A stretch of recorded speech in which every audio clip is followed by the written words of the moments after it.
wallaahi bilaahi oo talaahi ninkan oo kale haddii waddankeen aan u difaacno horumar ayaan gaaraynaa. ninkan dhegeysa wuxuu leeyahay kalaamiga haddii taangi lagu wado inaan la'aanaan noo dhaanto wax kaloo noo dhaanta lama arko 3 sano aan la samaynayo laamiga 3 sano la samaynayaan waa ujeedaan waxaa soo baxay kuwii amisom la dhahay ayaa wadadii soo maray iyagoo wata taangiyadooda siliskii ayay waxay rabaan inay ku jijibiyaan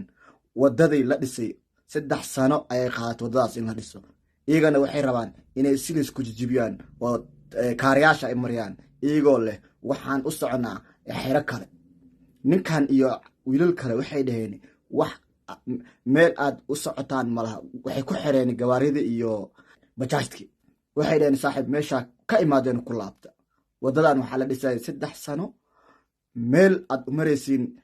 malaha wadadan intaad jijibi laheedeen anaga inaana dardartaan ayaa dhaanta. soomaalinimada saaxiib waa wax qiimo leh ma aha Soomaali inaad iska naqatid sidaan oo kale inaad waddankaaga u ilaasatid ayaa Soomaalinimo ah. wiilkan iyo wiilasha kale sidaan sameeyey waxay leeyihiin in la abaalmariyo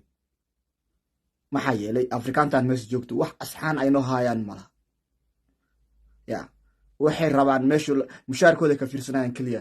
wax muxuu asiga meesha ay ku ilaalinayaan malaha yaa laga dhaadhicin amisom iyo hebelo amisom yaa laga dhaadhicin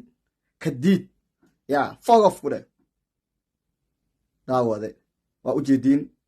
horumarka Soomaali ka socday dhalinyarada siday diyaar u tahay